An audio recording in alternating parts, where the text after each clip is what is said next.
অবস্থা, টিকিট কেটেও কেউ উঠতে পারে না। বাংলাদেশের রেলমন্ত্রী কি করে? বাংলাদেশের রেলমন্ত্রী কি করে আমি এটা বলতে চাই। আমি একজন মেয়ে মানুষ, আমি টিকিট কাটছি কিন্তু আমি ট্রেনে উঠতে পারি নাই।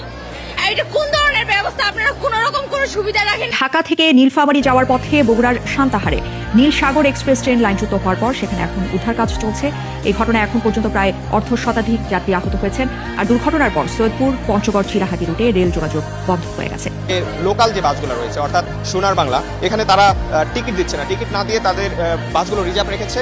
তারা সন্ধ্যার দিকে তাদের টিকিটগুলো ছাড়বে, কারণ তখন আরো অতিরিক্ত যাত্রী বাড়বে। যাত্রী বাড়ার কারণে তারা অতিরিক্ত দামে তাদের টিকিটগুলো বিক্রি করতে পারবে, যার কারণে এখানে কিন্তু যাত্রীরা প্রচুর পরিমাণে ভোগান্তিতে পড়েছে। প্রায় 6টা বাজে আসছি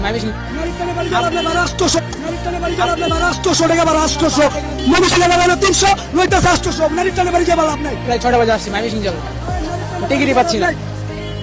আপনার ভাড়া হচ্ছে 200 টাকা দিচ্ছি, এখন চাচ্ছে 800 টাকা। বাসই নেই আমাদের মাইমিসিং, কোনো বাসই নেই, সব নেত্রকোনার বাস। জি জি, আর ইউনাইটেড কোনো বাসই নেই, ওনারা তো আরো সিন্ডিকেট আসছি ভাই। এখানে প্রায় 6টা বাজে আসছি। তো বাস আমার এই জায়গাটা সিন্ডিকেট করতেছে। তারা কি করতেছে 2500 করে ওইদিকে মানে যাত্রী নিয়ে ওই জায়গা থেকে কন্ট্যাক্ট করা ঠিক করছে। এখানে বিরাচ্ছি না কোনো বাস। যতবার বলতেছি যে আমরা 800 করে দিব, যে জায়গায় 300 টাকা ভাড়া 200 টাকা ভাড়া 800 করে রাজি হয় না তারা। এমন একটা সিন্ডিকেট ঠিক আছে। এই যাত্রার আনন্দ মুহূর্তেই পরিণত হলো বিষাদে। বাড়ি ফেরার পথে সদরঘাট লঞ্চ টার্মিনালে মর্মান্তিক দুর্ঘটনা ঘটেছে। বিকেল 5টার দিকে আসা যাওয়া 5 লঞ্চের ট্রলার দিয়ে যাত্রী তোলার সময় জাকির সম্রাট 3 লঞ্চ পেছন থেকে আকস্মিক ধাক্কা দেয়। এতে করে ঘটনাস্থলে পিষ্ট হয়ে নিহত হন 2 জন। এই ঘটনায় নিখোঁজ রয়েছেন আরো 2 জন।